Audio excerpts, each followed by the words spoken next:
Hello guys, আসসালামু আলাইকুম। আজকে আমি আপনাদের সামনে নিয়ে এসেছি খাসির মাংস রান্নার রেসিপি। এখানে আমি হলুদ, মরিচ, লবণ, যাবতীয় যত সব মশলা আছে সব নিয়ে নিয়েছি। এখানে পেঁয়াজ, আদা বাটা, রসুন বাটা নিয়ে নিয়েছি, আর এখানে নিয়ে নিয়েছি মাংস। এখন আমি সবগুলো উপকরণ দিয়ে মাংসগুলো মেখে নেব।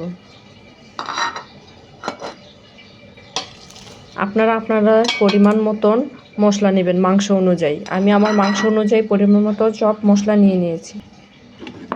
এখন তেল দেব।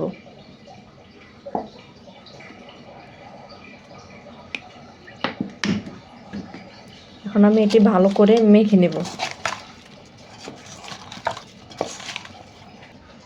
আমি মাংসগুলো ভালোভাবে মেখে নিয়েছি। এখন এটা 30 মিনিট ম্যারিনেট করে রেখে দেব।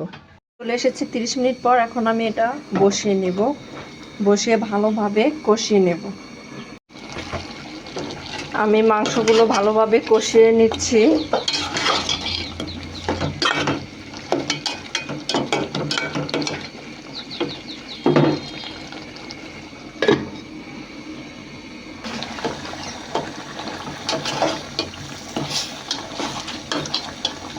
আমার মাংস প্রায় কষানো হয়ে গেছে। এখন আমি আলুগুলো দিয়ে নেব। এখানে আমি আলুগুলো আগে থেকেই ভেজে নিয়েছিলাম।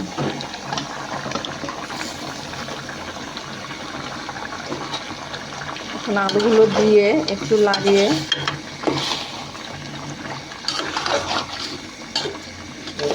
কষিয়ে নেব। তারপর কষানো হলে পানি দিয়ে নেব।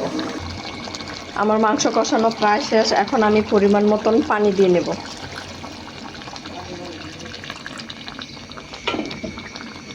এখন হবার পালা।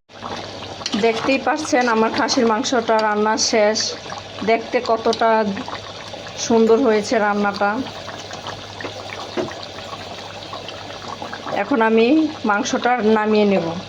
আজকে এই পর্যন্তই থাক। আপনারা যদি আমার অন্য নতুন কোনো রেসিপি দেখতে চান তাহলে আমার কমেন্টে বলে যাবেন। আমি আপনাদের পছন্দ অনুযায়ী সেই রেসিপিটি রান্না করার চেষ্টা করব।